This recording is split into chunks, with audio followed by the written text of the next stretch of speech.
20.000 leguas de viaje submarino, de Julio Verne.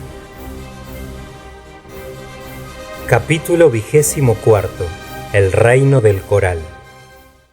Al siguiente día me desperté con la cabeza singularmente despejada, y con sorpresa mía me hallaba en mi cámara, y probablemente a mis compañeros les habría sucedido lo mismo, sin que lo advirtiesen. Debían ignorar, como yo, lo que había ocurrido aquella noche, y para descubrir este misterio solo me fiaba en los azares del porvenir.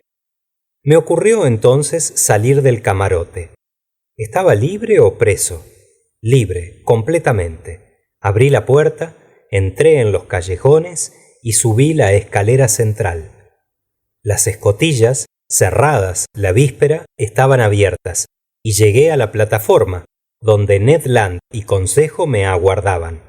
Les pregunté y nada sabían. Entregados a un pesado sueño que no les dejara ningún recuerdo, se habían sorprendido también al despertar en su camarote. En cuanto al Nautilus, nos pareció tranquilo y misterioso como siempre.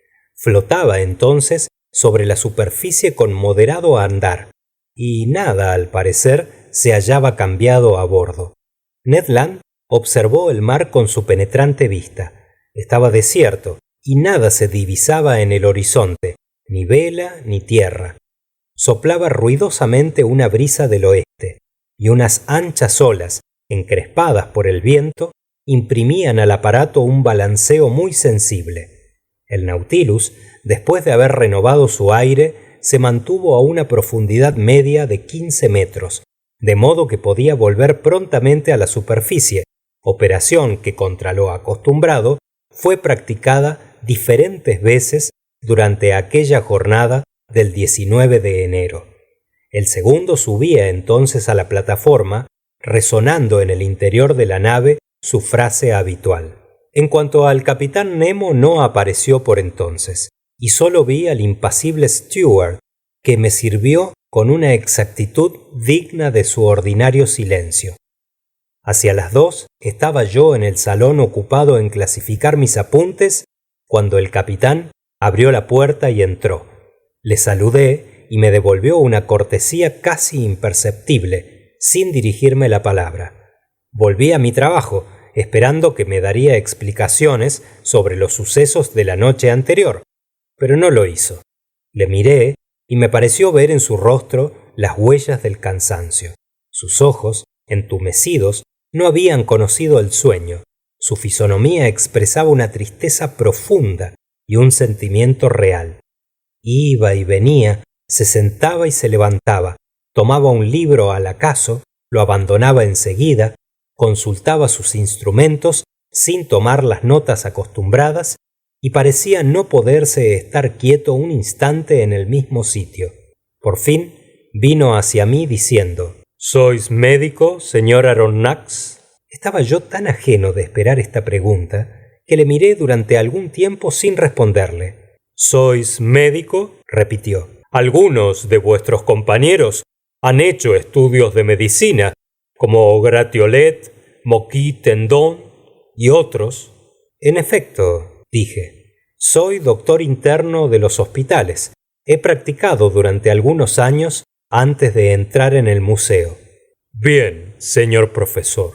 Mi respuesta había satisfecho indudablemente al capitán Nemo, pero no sabiendo lo que quería, yo esperaba nuevas preguntas, reservándome responder según las circunstancias. Señor Aronnax, me dijo, ¿consentiríais en asistir a uno de mis hombres? ¿Tenéis un enfermo? Sí. Estoy dispuesto a serviros. Venid. Declaro que mi corazón palpitaba. No sé por qué veía yo alguna conexión entre esa enfermedad de un hombre de la tripulación con los sucesos de la víspera. Y este misterio me preocupaba tanto como el enfermo. El capitán Nemo me condujo a la parte posterior del Nautilus y me hizo entrar en una cámara situada cerca del puesto de los marineros. Allí, sobre una cama, descansaba un hombre de unos 40 años, de rostro enérgico, verdadero tipo del anglosajón. Me incliné sobre él y advertí que era un herido. Su cabeza, envuelta entre ensangrentados lienzos, descansaba sobre 2 almohadas. Desaté los vendajes y el herido, con la vista clavada sobre mí, me dejó obrar sin proferir una sola palabra. La herida era horrible. El cráneo, fracturado por un instrumento contundente, dejaba el cerebro descubierto y la sustancia cerebral había sufrido profundos desgarramientos. Se habían formado cuajarones sanguíneos en la masa diluyente que afectaba el color de las heces de vino. Había habido a la vez contusión y conmoción del cerebro. La respiración del enfermo era lenta, agitando su faz algunos movimientos espasmódicos de los músculos. La flegmasía cerebral era completa y producía la parálisis del sentimiento y del movimiento. Tomé el pulso del herido. Era intermitente. Las extremidades del cuerpo se enfriaban y vi que la muerte se aproximaba, sin que me pareciese posible contenerla. Después de haber hecho la cura, coloqué el apósito en su cabeza, me volví al capitán Nemo diciéndole: ¿de dónde procede la herida? ¿Qué importa?, respondió evasivamente el capitán. Un choque del Nautilus ha roto una de las palancas de la máquina, y ésta ha herido a un hombre que se adelantó para parar el golpe que iba a recibir el segundo. Un hermano, dejándose matar por un hermano. Un amigo por un amigo. Qué cosa más natural. Esta es la ley de todos a bordo del Nautilus. Pero ¿cuál es vuestro parecer? Yo vacilaba en responder. Podéis hablar, me dijo el capitán. Ese hombre no entiende el francés. Miré por última vez al herido y luego respondí: ese hombre morirá dentro de 2 horas. ¿No hay nada que pueda salvarle? Nada. La mano del capitán Nemo se crispó y corrieron algunas lágrimas de sus ojos, que yo no creía hechos para llorar. Durante algunos instantes estuve observando a aquel moribundo, cuya vida iba desapareciendo. Su palidez era acrecentada por el brillo eléctrico en que estaba bañado su lecho de muerte. Contemplé su cabeza inteligente, surcada de arrugas prematuras, debidas quizá a la desgracia y a la miseria. Traté de sorprender el secreto de su vida en las últimas palabras que despedirían sus labios, pero el capitán Nemo me dijo: podéis retiraros, señor Aronnax. Dejé al capitán en el camarote del herido y me retiré muy conmovido con aquella escena.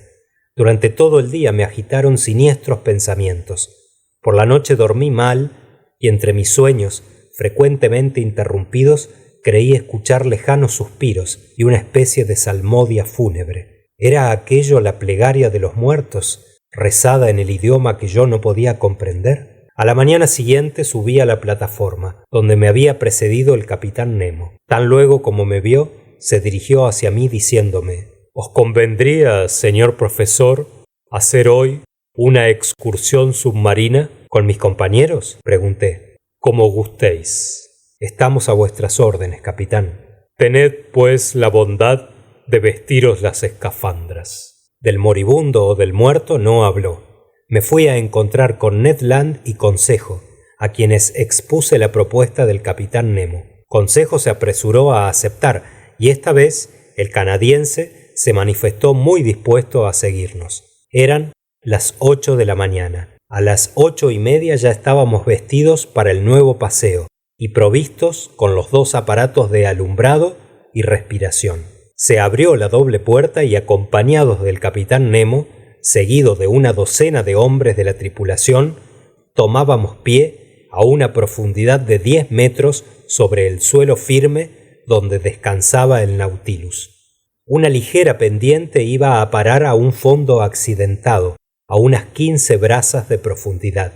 Difería este fondo completamente de los que había yo visto en mi primera excursión bajo las aguas del Pacífico. No había aquí ni arena fina, ni praderas submarinas, ni bosque pelagiano.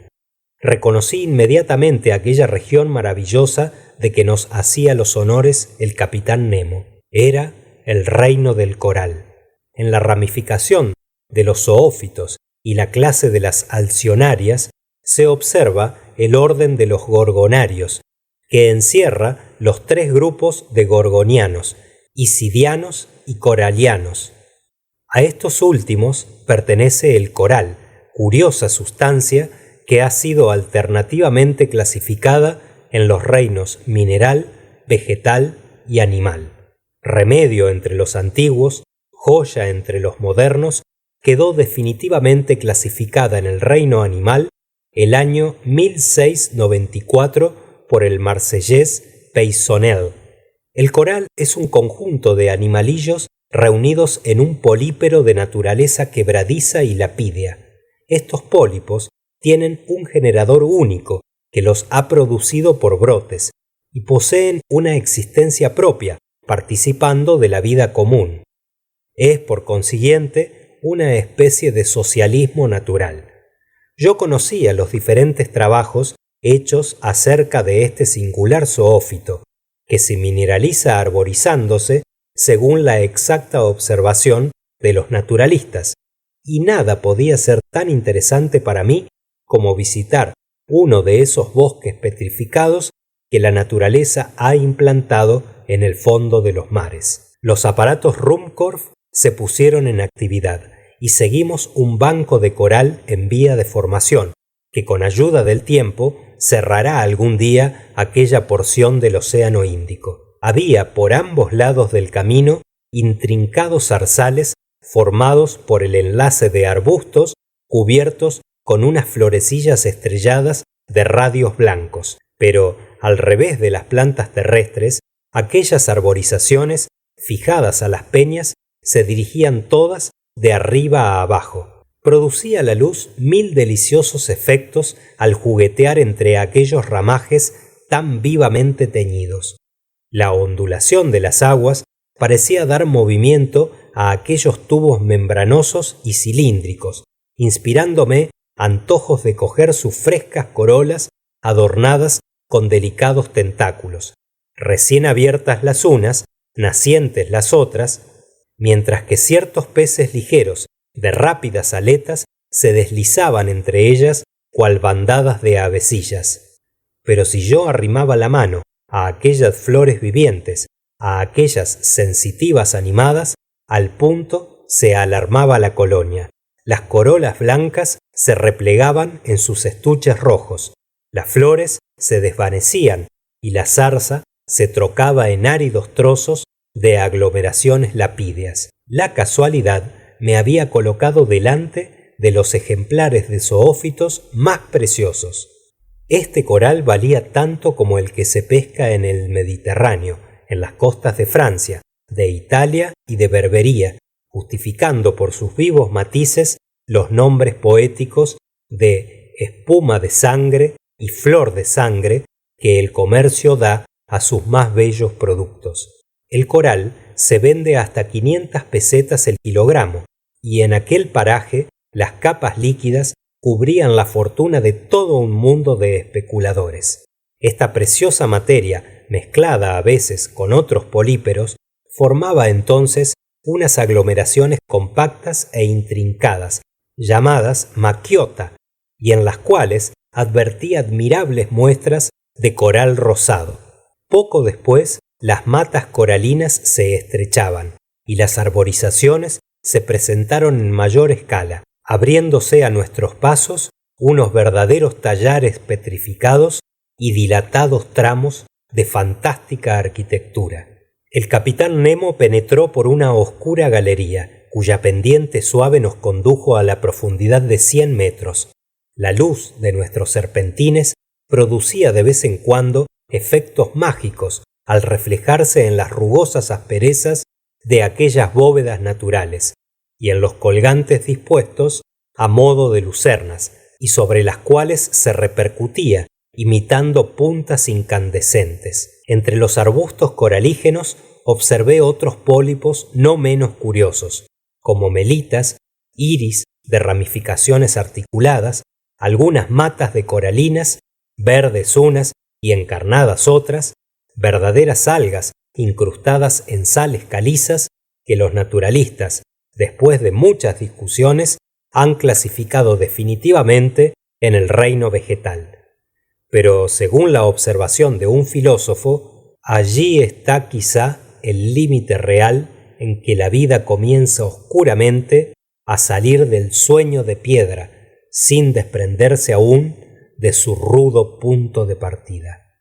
Por último, y después de 2 horas de marcha, habíamos alcanzado la profundidad de unos 300 metros, es decir, el último límite en que empieza a formarse el coral. Pero allí ya no existían ni matas aisladas ni modestos tallares, sino la selva inmensa, grandes vegetaciones minerales, enormes árboles petrificados y enlazados con guirnaldas de elegantes plumarias, esos bejucos del mar adornados de matices y reflejos.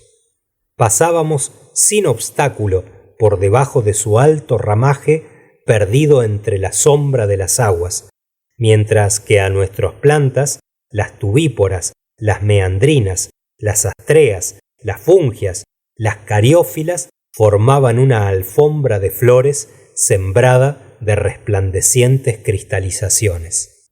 ¡Qué espectáculo tan indefinible! ¿Por qué no ser posible transmitirnos nuestras sensaciones? ¿Por qué estar presos dentro de aquella cubierta de vidrio y de metal? ¿Por qué no habíamos de poder comunicar de uno a otro las palabras? ¿Por qué no vivíamos siquiera la vida de los peces que pueblan el elemento líquido, o más bien la de los anfibios, que durante dilatadas horas pueden recorrer a su antojo el doble dominio de la tierra y de las aguas? Allí se había detenido el capitán Nemo. Mis compañeros y yo suspendimos la marcha, y al volverme noté que aquellos hombres formaban un semicírculo alrededor de su jefe. Fijando más la atención, reparé que 4 de ellos llevaban a cuestas un objeto de forma oblonga. Ocupábamos en aquel paraje el centro de un extenso y claro espacio cercado por las altas arborizaciones de la selva submarina. Nuestras lámparas proyectaban sobre aquella plaza una especie de luz crepuscular que alargaba desmesuradamente las sombras sobre el suelo. En los lindes de aquel claro la oscuridad era profunda y sólo brillaban entre ella los destellos reflejados por las aristas vivas del coral. Cerca de mí se encontraban Ned Land y Consejo, mirando aquella que, según yo presumía, había de ser extraña escena. Observando el suelo, advertí que en algunos parajes estaba elevado, formando ciertas protuberancias dispuestas con una regularidad que no podía menos de ser obra de mano humana. En medio de aquel espacio, sobre un pedestal de peñas toscamente amontonadas, se levantaba una cruz de coral que extendía sus brazos semejantes, al parecer, a sangre petrificada. Ante una señal del capitán Nemo, uno de los hombres se adelantó y comenzó a cavar al pie de la cruz una fosa con un azadón que descolgó de su cinto. Todo lo comprendí. Aquello era un cementerio, la fosa una sepultura y el objeto largo el cuerpo del hombre fallecido por la noche.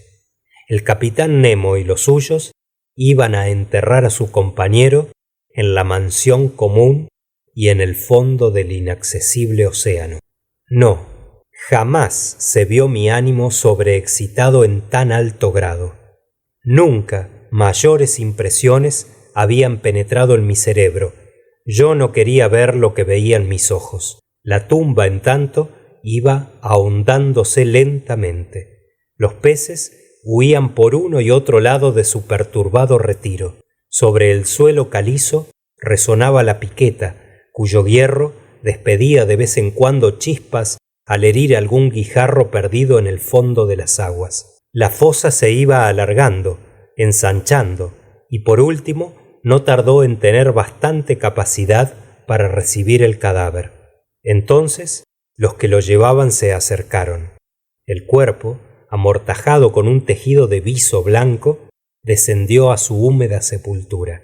El capitán Nemo, cruzado de brazos sobre el pecho, y todos los amigos de quien los había querido, se arrodillaron para dedicarle una plegaria. Mis dos compañeros y yo nos habíamos inclinado religiosamente. La tumba después se cubrió con los escombros sacados de la fosa, formando un ligero montoncillo. Terminado todo, el capitán Nemo y sus hombres se levantaron y, acercándose a la sepultura, doblaron de nuevo la rodilla y extendieron su mano en señal de postrer adiós. Entonces la fúnebre comitiva emprendió el regreso al Nautilus, pasando otra vez bajo las bóvedas de la selva, entre los tallares, a lo largo de las matas de coral, y siempre subiendo. Apareció por fin luz de nuestra nave, guiándonos hasta ella sus ráfagas brillantes. A la 1 ya estábamos en el Nautilus. Tan luego como me mudé de traje subí a la plataforma, y entregado a una terrible mortificación de ideas, me fui a sentar junto al fanal. El capitán Nemo se acercó. Me levanté y le dije: así pues, según mis previsiones, ese hombre murió anoche. Sí, señor Aronnax, respondió. ¿Y ahora descansa entre sus compañeros en ese cementerio de coral? Sí, de todos olvidado, menos de nosotros. Cavamos la tumba y los pólipos se encargan de cerrarla para la eternidad. Y ocultando con brusco ademán el rostro entre sus crispadas manos, trató en vano el capitán de reprimir un sollozo. Después añadió: ese es nuestro pacífico cementerio, a algunos centenares de pies bajo la superficie de las aguas. Vuestros difuntos duermen al menos en paz, capitán, y defendidos contra el ataque de los tiburones. Sí, señor, respondió con gravedad el capitán Nemo. Contra los ataques de los tiburones y de los hombres. Fin del capítulo 24. Fin de la primera parte, del Atlántico al Pacífico. Segunda parte, del Pacífico al Atlántico. Capítulo primero, el Mar de las Indias. Aquí comienza la segunda parte de este viaje submarino. La primera ha terminado con la conmovedora escena del cementerio de coral, que ha dejado en mi ánimo una impresión profunda. Es decir, que en el seno del inmenso mar, la vida del capitán Nemo se desenvolvía por completo, sin olvidar ni aún su tumba, preparada en el más impenetrable abismo. Allí ni uno solo de los monstruos marinos iría a turbar el último sueño de los habitantes del Nautilus, de esos amigos estrechamente unidos, lo mismo para la muerte que para la vida. Ningún hombre tampoco, había añadido el capitán. Siempre la misma desconfianza fiera, implacable, para con las sociedades humanas. Por lo que a mí tocaba, ya no me satisfacían las hipótesis de Consejo, quien persistía en considerar al jefe del Nautilus como un sabio desconocido que devuelve a la humanidad desprecio por indiferencia. Era para él un genio no comprendido que, cansado de los desengaños terrestres, se había refugiado en el inaccesible medio donde sus instintos se ejercían libremente. Pero a mi ver, esta hipótesis sólo explicaba uno de los lados del capitán Nemo. En efecto, el misterio de la última noche durante la cual habíamos estado presos y adormecidos, la precaución con tanta violencia tomada por el capitán de arrancarme el anteojo con que yo quería examinar el horizonte, la herida mortal de aquel hombre debida a un inexplicable choque del Nautilus, todo me inspiraba serias meditaciones. No, el capitán Nemo no se limitaba a huir de los hombres. Su formidable aparato servía no solamente para sus instintos de libertad, sino también para emplear no sé qué terribles represalias.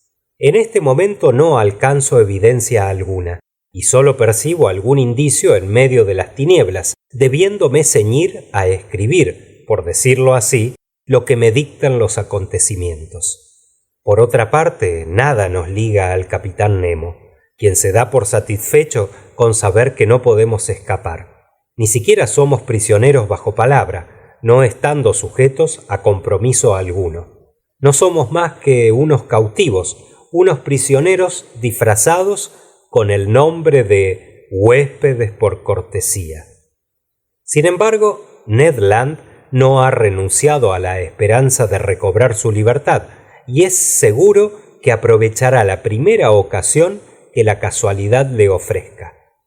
Yo le imitaré sin duda, pero no sin cierto pesar, ocasionado por la generosidad con que el capitán nos ha dejado penetrar los misterios del Nautilus.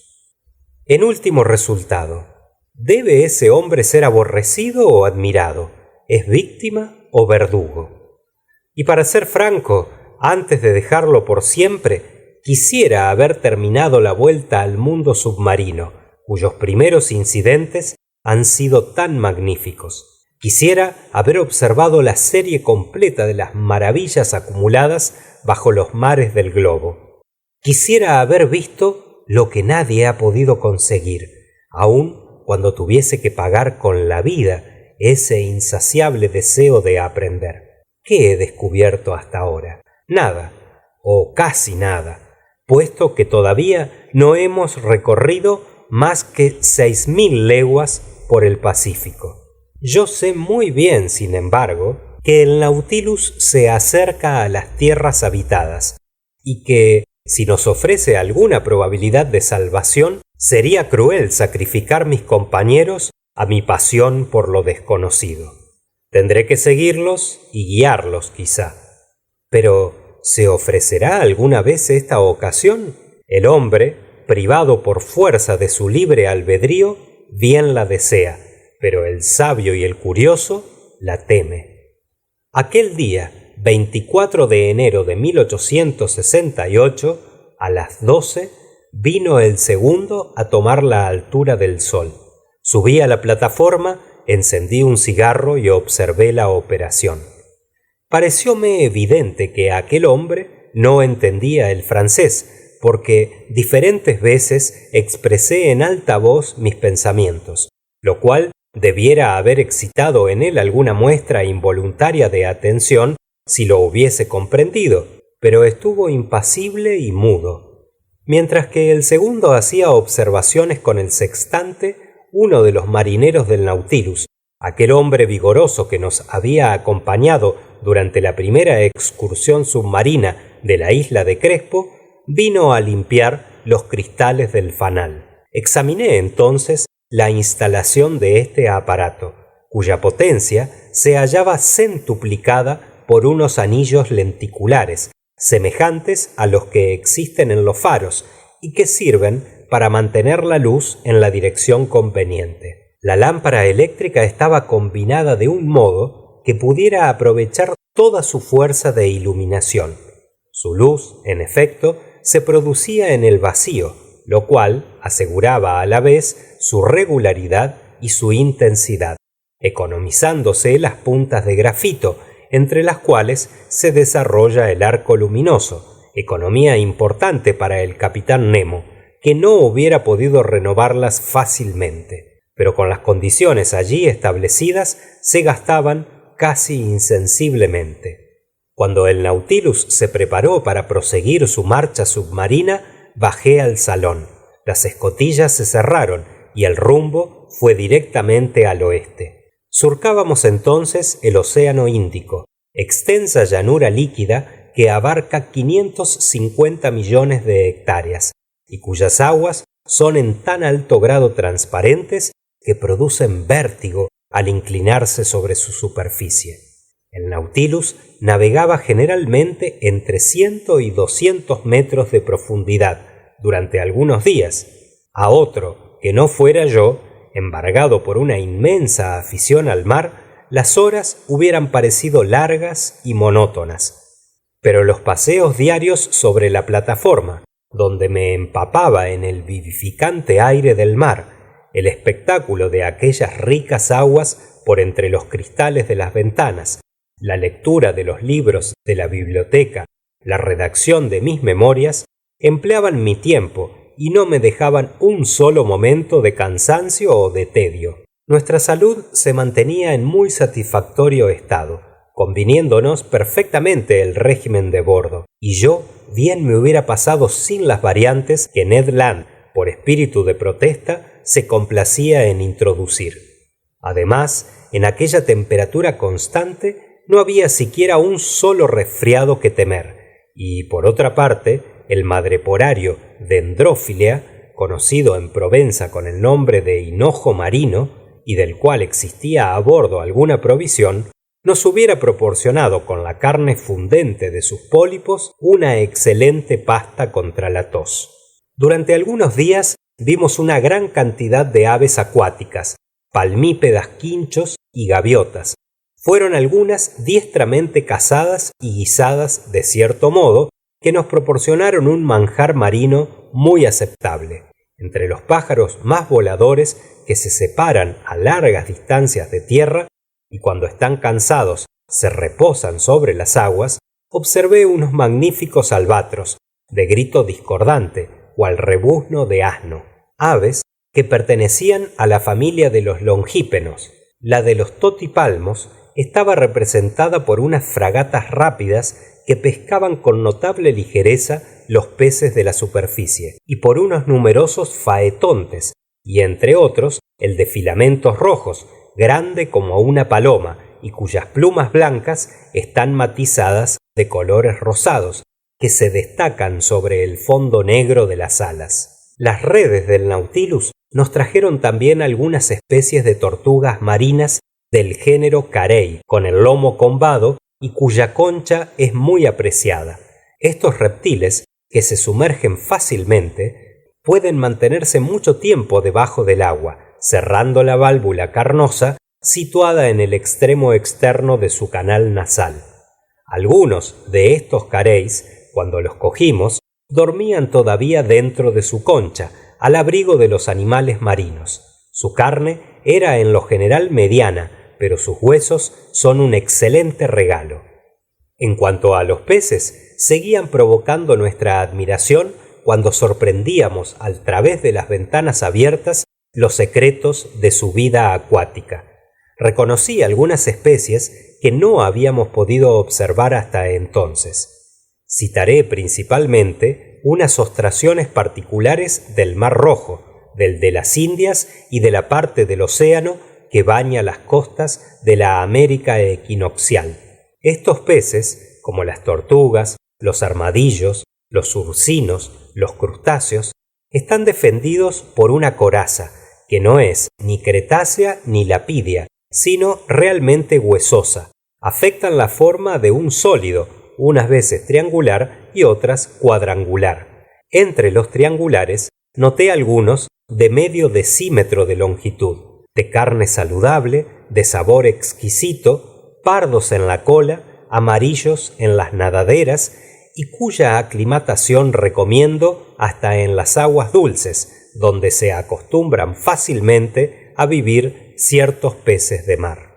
Mencionaré también unos ostraciones cuadrangulares, con 4 gruesos tubérculos sobre el lomo, unos ostraciones salpicados de puntos blancos en la parte inferior del cuerpo, que se domestican fácilmente como pájaros, unos trígonos provistos de aguijones, formados por la prolongación de su concha huesosa, y a los cuales, por cierto singular gruñido, se ha dado el nombre de cerdos de Indias, y unos dromedarios con gruesas protuberancias cónicas cuya carne es dura y coriácea. También recuerdo, entre las notas diarias tomadas por consejo, ciertos peces del género Tetrodonte, particulares de aquellos mares, unos spenglerianos de lomo encarnado y pecho blanco, que se distinguen por 3 hileras longitudinales de filamentos, y unos eléctricos largos de 7 pulgadas, adornados con los colores más vivos. Después, como muestra de otros géneros, citaré los ovoides, llamados así por asemejarse a un huevo, desprovistos de cola y cuyo color pardo oscuro estaba surcado por listas blancas. los diodontes u orbes espinosos, verdaderos puercoespines del mar, provistos de aguijones y pudiendo hincharse hasta formar una bola erizada de dardos. Los hipocampos o caballos marinos, comunes a todos los mares, los pegasos voladores de hocico prolongado, cuyas nadaderas pectorales, muy extendidas y dispuestas a manera de alas, permiten, si no volar, al menos saltar por el aire. Las palomas espatuladas, cuya cola está cubierta de numerosos anillos escamosos, los macrognatos de largas mandíbulas, excelentes pescados, cuya longitud es de 25 centímetros y que brillan con los colores más vivos, los caliómoros lívidos, cuya cabeza es rugosa, millares de babosas saltadoras rayadas de negro, con largas nadaderas pectorales que corren sobre la superficie de las aguas con pasmosa agilidad, los deliciosos velíferos o veleros, que pueden izar sus nadaderas a guisa de velas desplegadas, los espléndidos curtos, a los cuales ha prodigado la naturaleza el amarillo, el azul celeste, la plata y el oro, los tricópteros, cuyas alas están formadas de filamentos, las cotas, siempre tachoneadas de amarillo, que producen cierto zumbido, los triglos, cuyo hígado se considera como veneno, los bodianes, que tienen sobre los ojos una anteojera movible, y por último, los fuelles, de hocico largo y tubuloso, verdaderos papamoscas del océano, armados de un fusil no inventado por Chasseport ni por Remington, y que matan a los insectos hiriéndoles con una simple gota de agua. En el género 99 de los peces clasificados por la CEPED, que pertenece a la subclase de los óseos, caracterizada por un opérculo y una membrana bronquial, observé la escorpena, cuya cabeza está guarnecida de aguijones y que sólo posee una nadadera dorsal. Estos animales están provistos o privados de pequeñas escamas, según el subgénero a que pertenecen. El segundo subgénero nos dio unas muestras de didáctilos de 3 a 4 decímetros de longitud, rayados de amarillo, pero cuya cabeza es de aspecto fantástico. En cuanto al primer subgénero, suministra varias muestras de ese pez singular, justamente llamado sapo de mar, de gran cabeza, ora llena de senos profundos, ora de protuberancias, erizado de aguijones y sembrado de tubérculos. Tiene unos cuernos irregulares y horrorosos. Su cuerpo y su cola están guarnecidos de callosidades. Sus aguijones causan heridas peligrosas. Es repugnante y horrible. Del 21 al 23 de enero, el Nautilus marchó a razón de 250 leguas cada 24 horas, sean 540 millas o 22 millas por hora. Si reconocíamos a su paso las diversas variedades de peces, era porque éstos, atraídos por el brillo eléctrico, trataban de acompañarnos. La mayor parte quedaba, sin embargo, rezagados, y algunos se mantenían durante algún tiempo en las aguas del Nautilus. El 24 por la mañana, a los 12 grados 5 minutos de latitud sur y a los 94 grados 33 minutos de longitud, tuvimos conocimiento de la isla Keeling, aglomeración madrepórica plantada de magníficos cocoteros, que había sido visitada por Darwin y el capitán Fitzroy. El Nautilus costeó a corta distancia los cantiles de aquella desierta isla, y las dragas nos procuraron numerosos ejemplares de pólipos y equinodermos, así como ciertos restos testáceos de moluscos. Algunos preciosos productos de la especie de las delfínulas aumentaron los tesoros del capitán Nemo, al cual añadí también una astria puntífera, especie de polípero parásito fijado con frecuencia sobre una concha. Muy luego, la isla de Keeling desapareció bajo el horizonte y se tomó rumbo al noroeste, hacia la punta de la península indiana. «Tierras civilizadas», me dijo aquel día Ned Land. Eso vale más que las islas de la Papuasia, donde hay más salvajes que venados.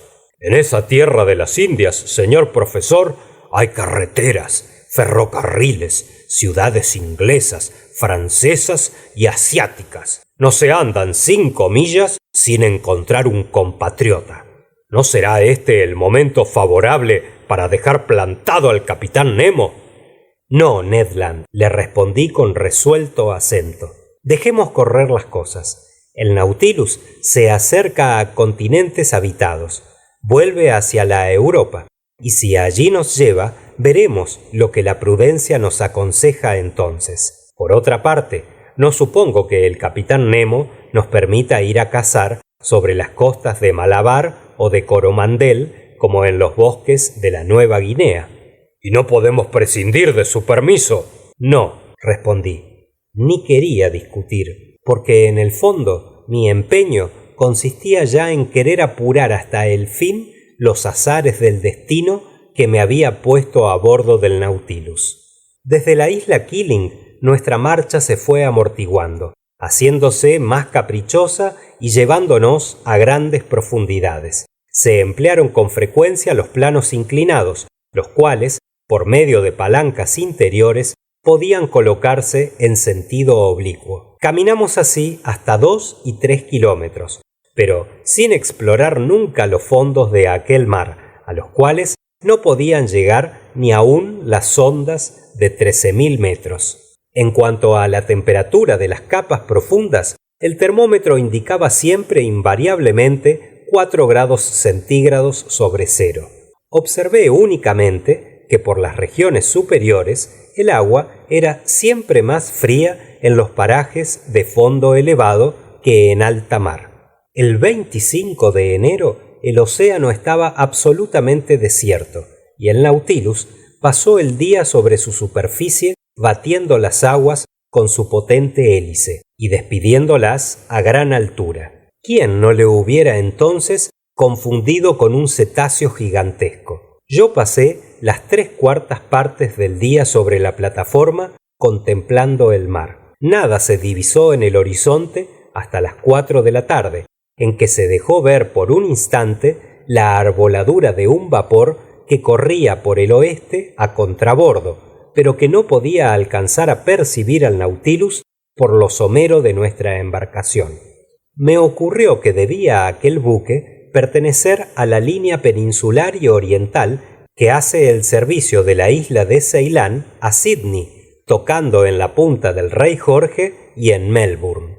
A las 5 de la tarde, antes del rápido crepúsculo que separa la noche del día en las zonas tropicales, quedamos, Consejo y yo, maravillados ante un espectáculo muy curioso. Existe un animal de formas muy graciosas, cuyo encuentro, según los antiguos, presagiaba afortunada suerte. Aristóteles, Ateneo, Plinio, Opiano habían estudiado sus inclinaciones y agotado en describirle toda la poética de los sabios de la Grecia y de la Italia. Le llamaron Nautilus y Pompilius, pero la ciencia moderna no ha ratificado esta denominación, y en el día el molusco a que me refiero es conocido con el nombre de argonauta.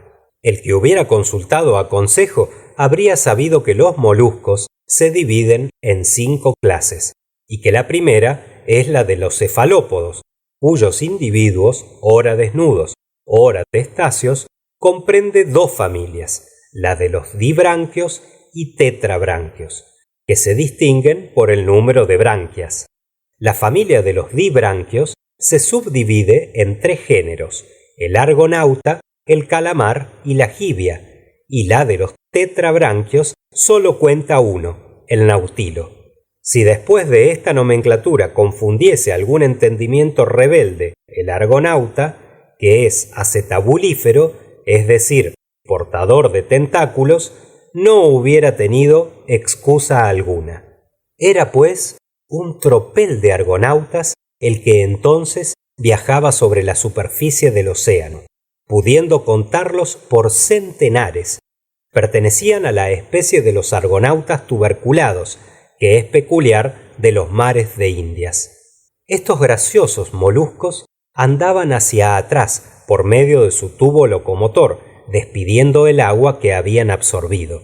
De sus 8 tentáculos, 6 delgados y largos flotaban a modo de remos, mientras que los 2 restantes, redondeados en forma de palmas, se elevaban para recibir el viento, asemejándose a unas ligeras velas. Podía perfectamente notarse la concha espiraliforme y ondulada de estos animales, que Cuvier compara acertadamente con una chalupa. Verdadero barco, en efecto, transporta al molusco que la ha producido, pero sin adherencia alguna con él.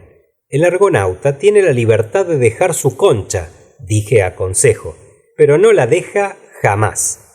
Exactamente como el capitán Nemo, observó juiciosamente Consejo, y por eso hubiera hecho mejor en llamar a su nave el Argonauta.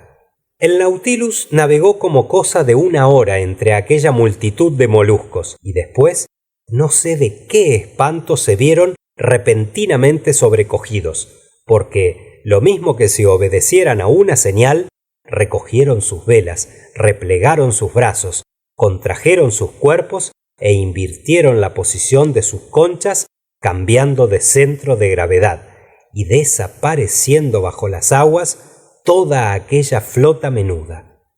Esta evolución fue instantánea y ejecutada con más precisión y conjunto que la mejor maniobra de una escuadra.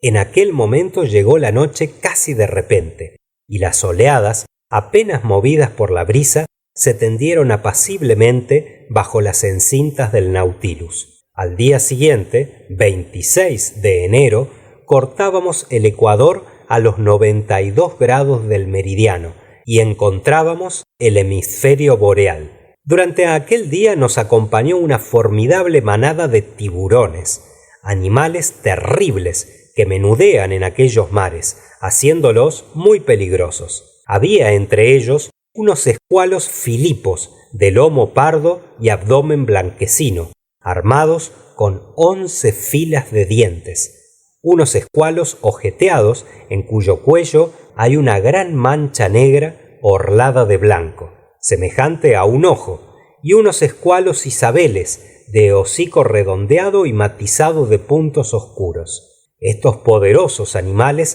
se precipitaban frecuentemente sobre el cristal de la ventana con una violencia poco tranquilizadora. Entonces Ned Land no era dueño de sí mismo y quería subir a la superficie para arponear a aquellos monstruos, sobre todo a ciertos escualos emisoles, cuya boca está, por decirlo así, empedrada con dientes dispuestos a modo de mosaico, y a unos escualos atigrados largos de 5 metros que lo provocaban con particular insistencia. Pero el Nautilus, aumentando su velocidad, dejó bien pronto atrás a los más veloces de aquellos tiburones. El 27 de enero, a la entrada del Golfo de Bengala, tropezamos diversas veces con un espectáculo siniestro, a saber, con unos cadáveres que sobrenadaban y que debían ser los fallecidos en las ciudades indianas, arrojados al Ganges y acarreados por este río mar adentro, y que los buitres, únicos enterradores de aquella región, no habían concluido de devorar, pero no faltaban los escualos para ayudarles en tan fúnebre tarea. Hacia las 7 de la tarde, el Nautilus, sumergido a medias, navegó en medio de un mar que parecía de leche. ¿Era esto efecto de los rayos lunares? No, porque la luna, que apenas llevaba 2 días, se perdía todavía entre los rayos solares. Todo el cielo, aunque alumbrado por la radiación sideral, parecía negro por contraste con la blancura de las aguas. Consejo, que no podía creer lo que veía, me preguntaba las causas de tan singular fenómeno, y por fortuna pude responderle. Esto es lo que se llama un mar de leche, le dije, vasta extensión de olas blancas que suele verse en las costas de Amboina y en estos parajes. Pero, ¿puede decirme el señor ¿Cuál es la causa de este efecto? Supongo que el agua no se habrá cambiado en leche. No, muchacho, esa blancura que te sorprende es debida a millares de animalillos infusorios, especie de gusanos luminosos, gelatinosos y sin color, delgados como un pelo y cuya longitud no excede de la quinta parte de 1 milímetro. Algunos de estos infusorios están adheridos unos con otros en el espacio de muchas leguas. ¿Muchas leguas?, exclamó Consejo. Sí, muchacho, y no trates de calcular el número de ellos, porque no lo conseguirías. Ciertos navegantes han recorrido sobre estos mares de leche más de 40 millas. Yo no sé si Consejo tuvo en cuenta mi reflexión, pero me pareció verle sumido en profundas meditaciones, procurando sin duda evaluar cuántos quintos de milímetro hay en 40 millas cuadradas. Seguí observando el fenómeno y durante algunas horas el Nautilus hendió con su espolón aquellas olas blanquecinas y jabonosas, sobre las cuales se deslizaba sin ruido, cual si hubiera navegado por los remolinos de espuma que dejan entre sí las corrientes y contracorrientes de las bahías. Alrededor de medianoche el mar recobró súbitamente su matiz ordinario, pero detrás de nosotros, hasta los límites del horizonte, el cielo, reflejando la blancura de las aguas, pareció durante mucho tiempo impregnado con los vagos fulgores de una aurora boreal. Fin del capítulo primero. Capítulo segundo. Una nueva proposición del capitán Nemo. El 28 de febrero, a la hora de mediodía, cuando el Nautilus subió a la superficie del mar, estando a los 9 grados y 4 minutos de latitud norte, se hallaba a la vista de una tierra a 8 millas por el oeste. Observé primero una aglomeración de montañas de unos 2000 pies de elevación, poco más o menos, y de formas muy caprichosas. Después de tomado el punto, bajé al salón, y por el mapa reconocí que estábamos ante la isla de Ceilán, esa perla que adorna la punta inferior del Indostán. Busqué en la biblioteca algún libro relativo a esta isla, una de las más fértiles del globo. Hallé precisamente una obra de Sir H.C., titulada Ceilán and the Singalese. De regreso al salón, apunté la situación de aquella isla, a la cual habían dado nombres tan diversos los antiguos. Hállase entre los 5 grados 55 minutos y los 9 grados 49 minutos de latitud norte, y entre los 79 grados 42 minutos y 82 grados 4 minutos de longitud este del meridiano de Greenwich. Su longitud es de 275 millas y su anchura máxima es de 150.000. Su circunferencia es de 900 y su superficie de 24.448, es decir, poco inferior a la de Irlanda. El capitán Nemo y su segundo aparecieron entonces. Aquel dirigió una mirada al mapa, después me dijo: La tierra de Ceilán es célebre por sus pesquerías de perlas. ¿Os gustaría visitar alguna? Sin duda, capitán. Pues bien, será cosa muy fácil, solo que, si bien veremos las pesquerías, no así a los pescadores. La temporada de explotación no ha comenzado aún, pero no importa. Voy a dar la orden de hacer rumbo al Golfo de Manaar, donde llegaremos por la noche. El capitán dijo algunas palabras a su segundo, que enseguida salió. Muy luego, el Nautilus volvió a su líquido elemento, y el manómetro indicó que estaba a una profundidad de 30 pies. Con el mapa a la vista, busqué entonces el Golfo de Manaar. Lo encontré en el 9º paralelo, sobre la costa noroeste de Ceilán. Estaba formado por una línea prolongada de la pequeña isla Manaar. Para llegar allí era necesario bordear toda la costa occidental de Ceilán.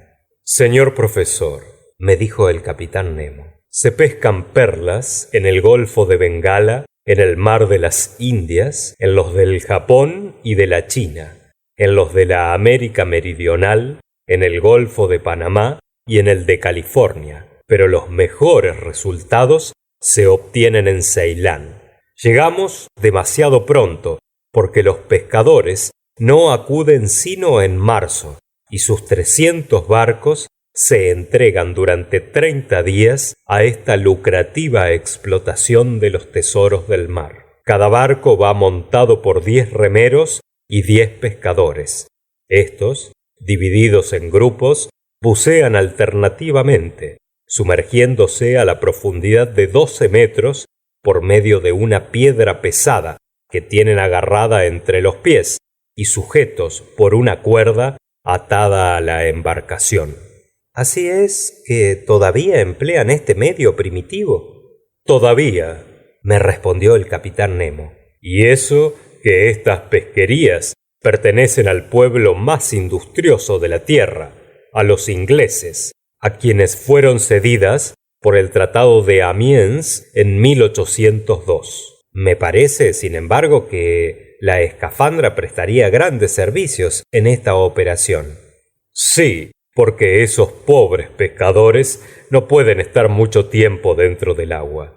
El inglés Percival, en su viaje a Ceilán, habla ciertamente de un cafre que estaba 5 minutos sin volver a la superficie, pero esto me parece poco creíble. Bien sé que algunos buzos aguantan 57 segundos y los más diestros 87, pero son muy pocos, y cuando salen al aire echan por narices y oídos agua teñida de sangre. Creo que el término medio del tiempo que pueden pasar los pescadores dentro del mar es de 30 segundos, durante los cuales se apresuran a amontonar en una red todas las conchas perlíferas que consiguen arrancar, y aún así no llegan a viejos. Su vista se debilita y se les forman ulceraciones en los ojos y llagas en el cuerpo, no siendo escasas las ocasiones en que se ven atacados de apoplejía en el fondo del mar. Triste oficio es, dije, y tan solo para satisfacer los caprichos de la moda. Pero decidme, capitán, ¿qué cantidad de ostras puede pescar un barco durante un día? Unas 40 a 50.000. Y aún se dice que en 1814 el gobierno inglés, haciendo la explotación por su cuenta, obtuvo en 20 días de trabajo 72 millones de conchas. Al menos, repuse, los pescadores estarán bien retribuidos. Muy poco, señor profesor. En Panamá solo ganan 1 peso por semana y generalmente reciben poco más de 1/4 por cada ostra que contenga una perla, y nada por las vacías, que son muchas. ¿Poco más de 1/4 a esos pobres que enriquecen a sus amos? Esto es odioso. Así, señor profesor, me dijo el capitán Nemo. Vuestros compañeros y vos visitaréis el banco de Manaar, y si por acaso algún pescador se ha anticipado, le veremos operar. Convenido, capitán. A propósito, señor Aronnax, ¿no tenéis miedo a los tiburones? ¿Tiburones? Exclamé. Me pareció esta pregunta, por lo menos, muy odiosa. ¿Y bien? ¿Qué me decís? Repuso el capitán.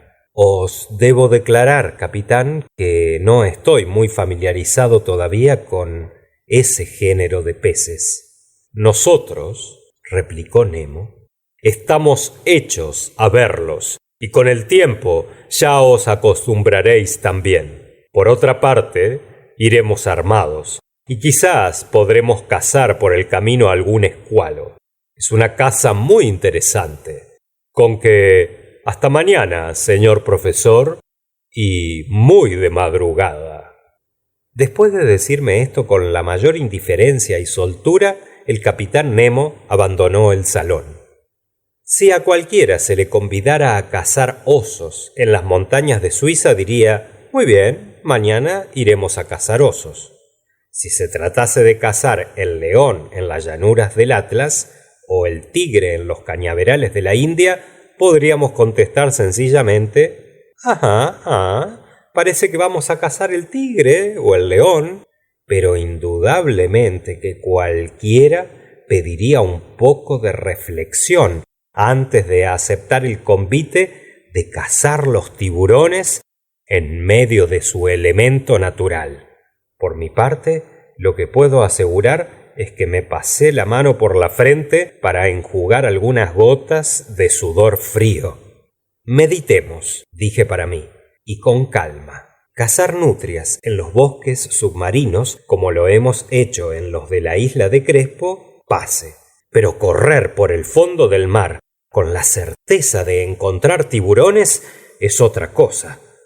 Yo sé muy bien que en ciertos países, como sucede en las islas Andamenas, los negros no vacilan en atacar al tiburón, con el puñal en una mano y un lazo en la otra, pero tampoco ignoro que muchos no salen vivos de la lucha con tan formidables fieras.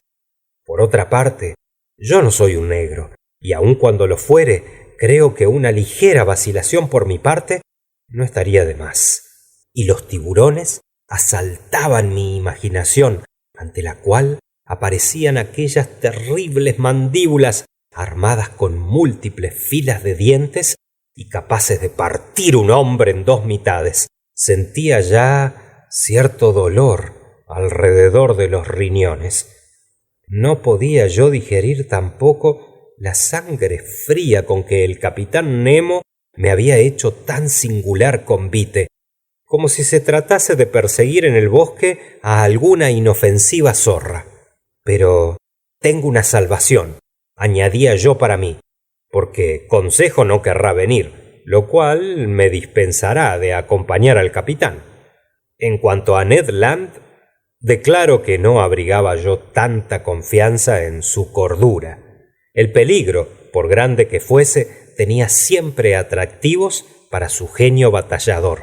Proseguí mi lectura en el libro de Sir, pero no hacía más que hojearlo maquinalmente, viendo entre renglón y renglón unas mandíbulas formidablemente abiertas. En aquel momento Consejo y el canadiense entraron con ademán sereno y aún alegre, no sabiendo lo que les aguardaba. Por cierto, me dijo Ned Land, que vuestro amigo el capitán Nemo, que mil diantres lleven, acaba de hacernos una proposición muy amable.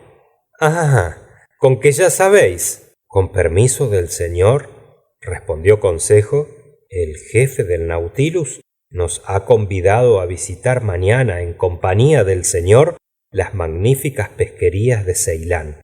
Lo ha hecho con muy buenos modos y cual cumplido caballero. Pero ¿no os ha dicho más que eso? Nada, señor, sino que ya os había hablado también de este paseo. En efecto, dije, ¿y no os ha dado pormenores sobre...? Ninguno, señor naturalista. Nos acompañaréis, ¿verdad? Yo, indudablemente. Veo que tomáis afición a la cosa, señor Land. Sí, porque debe ser una excursión muy divertida y curiosa. O peligrosa, quizás, añadí con tono insinuante. ¿Peligrosa? ¿Una excursión sobre un banco de ostras? Decididamente el capitán Nemo había creído inútil el hablar de tiburones a mis compañeros. Yo les miré con turbada vista, y como si les faltase ya algún miembro. ¿Debía decirles algo? Me pareció que sí, pero no sabía por dónde empezar.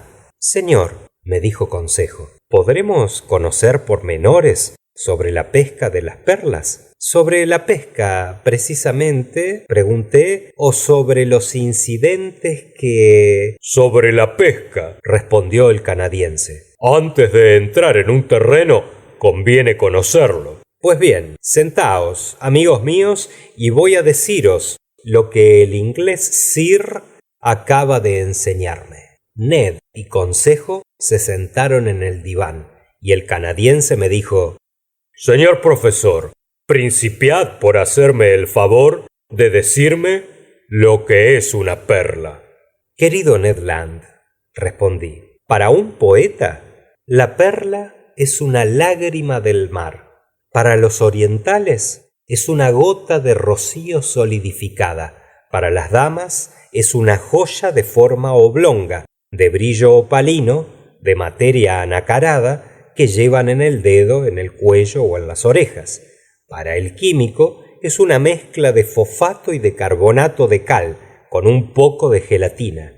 Y por último, para los naturalistas, es una simple secreción enfermiza del órgano que produce el nácar en ciertas conchas.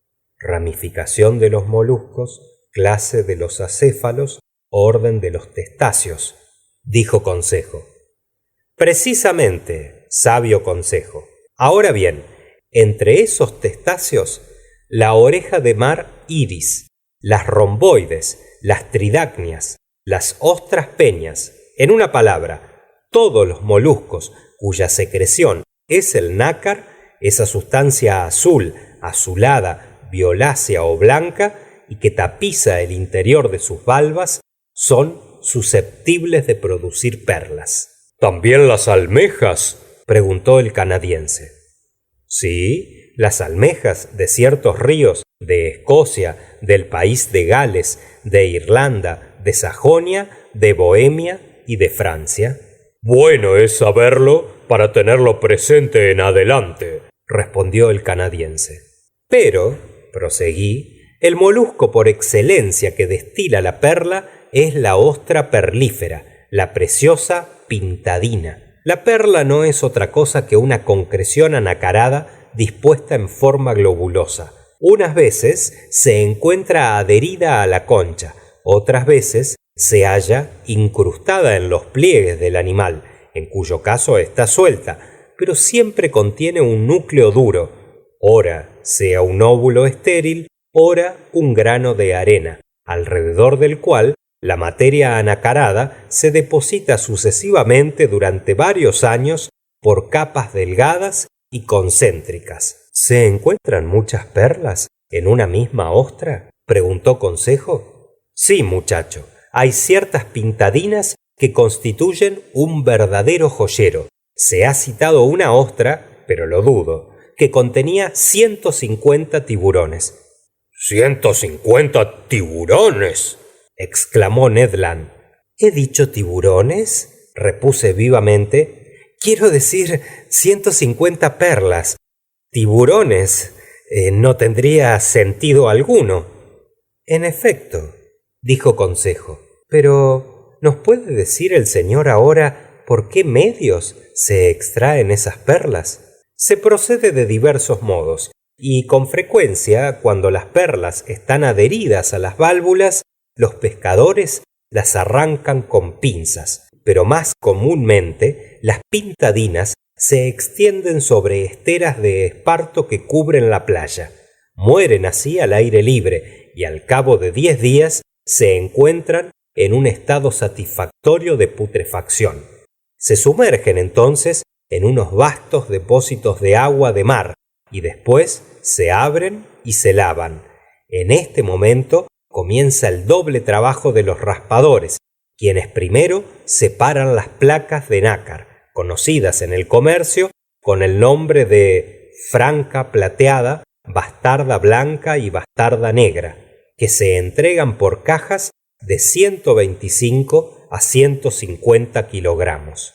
Después sacan el parénquima de la ostra, lo hacen hervir y lo tamizan para extraer hasta las perlas más pequeñas. ¿El precio de estas perlas varía según su tamaño?, preguntó Consejo.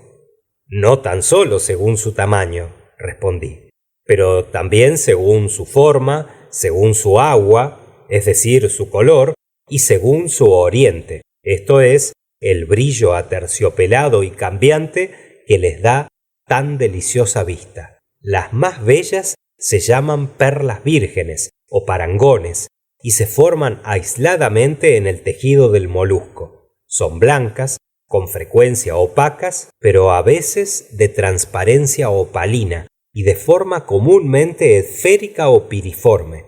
Las esféricas forman los brazaletes, las piriformes sirven para colgantes y las más preciosas se venden al peso. Por último, en un orden inferior, se clasifican las perlas pequeñas, conocidas con el nombre de aljófar. Se venden por medida y sirven especialmente para ejecutar bordados sobre los ornamentos eclesiásticos. Pero este trabajo, que consiste en separar las perlas según su tamaño, debe ser largo y difícil, dijo el canadiense. No, amigo mío, este trabajo se ejecuta por medio de 11 tamices o cribas, llenas de un número variable de agujeros. Las perlas que quedan en los tamices, de 20 a 80 orificios, son de primer orden. Las que no pasan por los de 100 a 800 son de segundo orden. Y por último, las que quedan en las cribas de 900 a 1000 orificios constituyen el aljófar. Esto es muy ingenioso, exclamó Consejo, y veo que la división y clasificación de las perlas se verifica mecánicamente. ¿Y podría decirnos el señor lo que produce la explotación de los bancos de ostras perlíferas? Si hemos de atenernos al libro de Sir, respondí, las pesquerías de Ceilán están arrendadas anualmente por la suma de 1.000.000 de escualos. De francos, repuso Consejo. Ah, sí, de francos. 3 millones de francos. Pero creo que estas pesquerías no producen ya lo que otras veces. Lo mismo acontece con las pesquerías americanas, que en el reinado de Carlos V producían 4 millones de francos, reducidos ahora a los 2/3. En suma, puede evaluarse en 9 millones de francos el producto general de explotación de perlas. Pero, preguntó Consejo, ¿acaso no se citan algunas perlas célebres pagadas a muy alto precio? Sí, muchacho, se dice que César ofreció a Servilia una perla apreciada en 120.000 francos de nuestra moneda. Y también he oído referir, dijo el canadiense, que cierta dama de la antigüedad bebía perlas disueltas en vinagre. Cleopatra, respondió Consejo. Eso no debía tener buen sabor, añadió Ned Land. Detestable, amigo Ned, replicó Consejo, pero una copa de vinagre que cuesta 1,500,000 de francos es de muy bonito precio. Siento no haberme casado con esa dama, dijo el canadiense, accionando con su brazo en ademán poco tranquilizador. Ned Land, el esposo de Cleopatra, exclamó Consejo. Pero yo he debido casarme, Consejo, respondió seriamente el canadiense. Y no tengo yo la culpa si el negocio no ha salido bien. Había yo comprado un collar de perlas para regalárselo a Cat Tender, mi novia, quien se casó con otro. Pues bien, ese collar no me había costado más que $1.50. Y con todo, créame el señor profesor, las perlas de que se componía no hubieran pasado por la criba de 20 orificios. Mi querido Ned, respondí riendo, eran perlas artificiales, simples glóbulos de cristal revestidos interiormente con esencia de oriente. Y esa esencia de oriente debe costar cara, repuso el canadiense. Casi nada, no es otra cosa más que la sustancia anacarada de una concha recogida en agua y conservada en amoníaco. No tiene valor alguno. Por eso, sin duda, Cat Tender se habrá casado con otro, respondió filosóficamente Maese Land. Pero, dije, para ocuparnos de las perlas de mucho valor, no creo que jamás soberano alguno haya poseído una superior a la que tiene el capitán Nemo. Esta, dijo Consejo, enseñando la magnífica joya encerrada en el armario. Ciertamente que no me equivoco al señalarle un valor de 2 millones de francos, dijo apresuradamente Consejo. Sí, dije, 2 millones de francos, y sin duda que no habrá costado al capitán más que el trabajo de recogerla. Exclamó Ned Land. ¿Quién sabe si mañana encontraremos su pareja? Bah, exclamó Consejo. ¿Y por qué no? ¿De qué me servirían los 2 millones a bordo del Nautilus? A bordo no, dijo Ned Land, pero en otra parte. Oh, entonces, repuso Consejo moviendo la cabeza. Vamos al grano, dije. Maese Land tiene razón. Y si vamos a Europa o a América con una perla de algunos millones, esto nos dará grande autenticidad y al propio tiempo mucho valor a la narración de nuestras aventuras. Lo creo, dijo el canadiense. Pero, añadió Consejo fijándose en la parte instructiva del asunto, ¿es peligrosa esa pesca de las perlas? No, me apresuré a responder, sobre todo cuando se toman ciertas precauciones. ¿Y qué es lo que se arriesga en este oficio? Dijo Ned Land. El tragar algunas bocanadas de agua salada.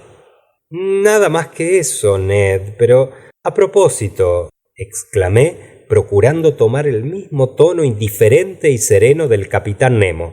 ¿Tenéis miedo a los tiburones? ¿Yo? Respondió el canadiense. Un arponero de profesión. Mi oficio consiste en burlarme de ellos. No se trata, añadí, de arponearlos, levantarlos a bordo de un buque, cortarles la cola a hachazos, abrirles el abdomen, sacarles el corazón y tirarlo al mar. Entonces, se trata de... Sí, precisamente. ¿En el agua? En el agua. A fe mía, llevando un buen arpón, algo se podría hacer. Ya sabéis que esos tiburones son unos animales bastante mal conformados. Es preciso que se vuelvan tripa arriba para zamparos.